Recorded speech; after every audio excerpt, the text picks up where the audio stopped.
दोस्तों सुजलॉन एनर्जी की बात करें तो यहाँ पे बहुत बड़ी अपडेट निकल के आ रही है। जैसे कि ऑलरेडी हमने पहले भी डिस्कस किया हुआ है कि सुजलॉन एनर्जी अपनी ग्लोबल सब्सिडीज कंपनी को अपने आप में मर्जर करने जा रहे हैं, यानी अब सुजलॉन के तहत ही पूरा कामकाज होगा और इसको लेकर जो डेट थी उसमें बदलाव कर दिया गया है। अब जल्द से जल्द इसका मर्जर होने जा रहा है और इसी को लेकर एक्सचेंज को जानकारी दी गई है। पूरा मामला क्या उसको अच्छे से समझने की कोशिश करेंगे और किस तरह से सुजलॉन अपने कामकाज में, एक तरफ तो आप देखें तो बहुत सारे कामकाज डिले होते हैं, लेकिन यहाँ पर एडवांस में किया जा रहा है। जो मर्जर की प्रक्रिया दिसंबर तक पूरी होने वाली है उसको जल्द ही किया जाएगा कंप्लीट।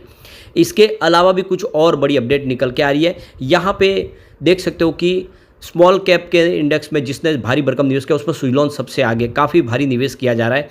बड़े फंड हाउस जम के खरीदारी भी कर रहे हैं और यहाँ पे कुछ और अपडेट निकल के आ रही है ग्रीन एनर्जी सेक्टर से संबंधित, उसको भी इस वीडियो के माध्यम से डिस्कस करेंगे और जानने की कोशिश करेंगे क्या सुजलॉन में निवेश का ये बिल्कुल सही मौका है। लेकिन फ्रेंड उससे पहले अगर आप पहली बार हमारे चैनल पे आए तो चैनल को सब्सक्राइब कर दीजिए, एक बेल आइकॉन दबा दीजिए ताकि जब भी नया वीडियो बने पहला नोटिफिकेशन आपको मिले। वीडियो पसंद आए तो लाइक से जरूर कीजिए। चलो फ्रेंड्स वीडियो स्टार्ट करते हैं। मैं हूं आपका दोस्त एस.बी. दवे और हमारे अपने चैनल ऑनलाइन कमाई में आपका बहुत बहुत स्वागत है। तो सबसे पहले सुजलॉन के कारोबार की बात करें तो बीएससी में सुजलॉन एनर्जी में फ्राइडे को 79.93 पर क्लोजिंग रही है। 4.10% की तेज़ी थी। तो अपर सर्किट तो नहीं लगा, लेकिन 4% की काफ़ी अच्छी तेज़ी देखने को मिली।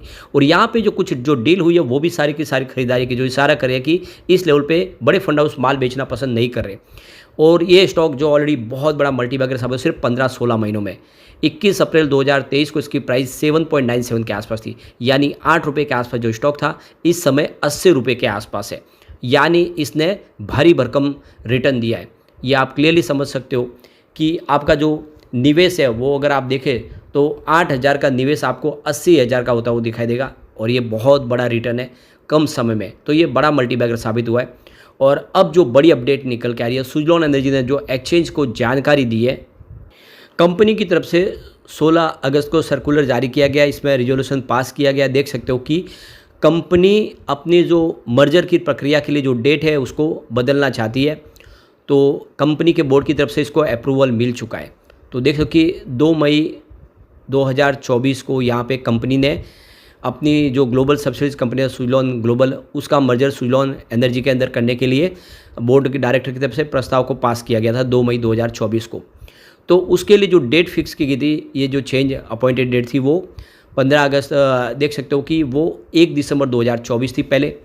अब इसको बदलना चाहते हैं, इसको 15 अगस्त 2024 के बाद जब भी एनसीएलटी इसको डेट देगी उस हिसाब से इसको बदला जाएगा। यानी अब कंपनी अपने ग्लोबल सब्सिडीज़ को सुजलॉन में शामिल करना चाहते हैं और ये जो पूरा मसला है, यह जो अपॉइंटेड डेट थी 1 दिसंबर इस साल के अंत तक थी, लेकिन अब आप देख सकते इसको पहले बिफोर ही कर दिया गया, यानी 15 अगस्त के बाद जब भी एनसीएलटी मंजूरी देगी उस समय इस मर्जर प्रक्रिया को आगे बढ़ा दिया जाएगा और शेयर होल्डर की रजामंदी ले ली जाएगी। यानी कंपनी अपनी तरफ से पूरा जो प्रोसेस कंप्लीट कर चुकी है, अब उनको समय की जरूरत नहीं है और इसीलिए उन्होंने यहाँ पे रिक्वेस्ट की है एनसीएलटी से भी कि जो डेट है 1 दिसंबर 2024 को बदल के अब कभी भी आप दे सकते हो, 15 अगस्त 2024 के बाद जब भी देंगे हम उसके हिसाब से इस प्रक्रिया को पूरा कर लेंगे। अब यहाँ पे देख सकते हो कि एससीएल के नेटवर्थ की बात करते हैं तो ये आपको देख सकते कि 31 मार्च 2024 के हिसाब से 3,606.85 करोड़ के आसपास दिखाई देगा। और इसकी अगर आप टोटल इनकम देखें 31 मार्च 2024 की तो वो 4,053.13 करोड़ के आसपास दिखाई देगी। इसके अलावा जो सुजलॉन की सब्सिडीज कंपनी है SGSL, उसका 659.74 करोड़ का टोटल नेटवर्थ है और इसकी जो टोटल इनकम रही है वो 2,354.50 करोड़ के आसपास रही है। तो यहाँ पे देखिए जो ट्रांसफरी कंपनी है इसका जो बिजनेस है वो यहाँ पे ऑपरेशंस मेंटेनेंस का कामकाज है, यानी OMS और WTGS सर्विस प्रोवाइड करती है।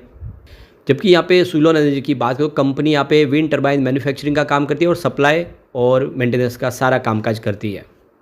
अब ये मर्जर की जरूरत सुजलॉन को क्यों पड़ी, इसके पीछे 7 बड़ी वजह जिसको हम समझने की कोशिश करेंगे। तो पहला रीज़न देखें तो स्ट्रॉन्गर फाइनेंशियल पोजीशन, सेकंड है यूनिफाइड कॉन्ट्रैक्टिंग, तीसरा है elimination of inter company outstanding, चौथा अगर पॉइंट देखें तो आपको एफिशिएंट यूटिलाइजेशन ऑफ रिसोर्सेज, पांचवा पॉइंट देखें streamlining of the group structure and benefit for combined resources, 6 point अगर देखें तो efficiency in business operation of WTG business and OMS business, seventh point देखें तो sharing of best practices in sustainability, safety, health and environment. और इसी वजह से company अपना मर्जर करना चाहती है, जो ग्लोबल सब्सिडीज कंपनी है, अब सुजलॉन का हिस्सा बनना चाहती है। तो अब ये जो मर्जर की प्रक्रिया बहुत जल्द पूरी होती हुई दिखाई देगी और ये इसके लिए एक बहुत बड़ी गुड न्यूज़ है। इससे क्लियरली समझ में आ रहा है कि मैनेजमेंट कितना तेज़ी से काम कर रहा है और अब आने वाले समय कुछ और ऐसे ही बड़े फैसले लिए जाएंगे। अभी रिसेंटली ही इन्होंने रिनोम एनर्जी का अधिग्रहण किया है, 76% की स्टेक ली है, जिससे कंपनी अब सोलर सेक्टर में भी तेज़ी से अपने कारोबार को आगे बढ़ा पाएगी।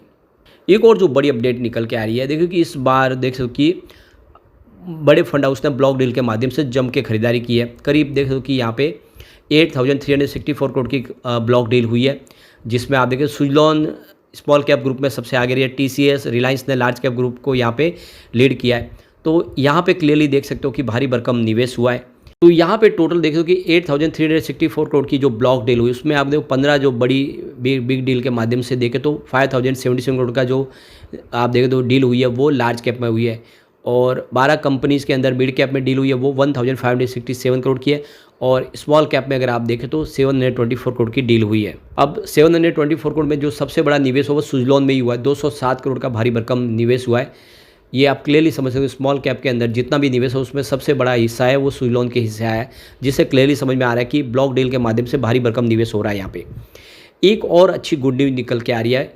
इंडिया ग्रिड ट्रस्ट ने एक पार्टनरशिप किया ब्रिटिश इंटरनेशनल इन्वेस्टमेंट के साथ।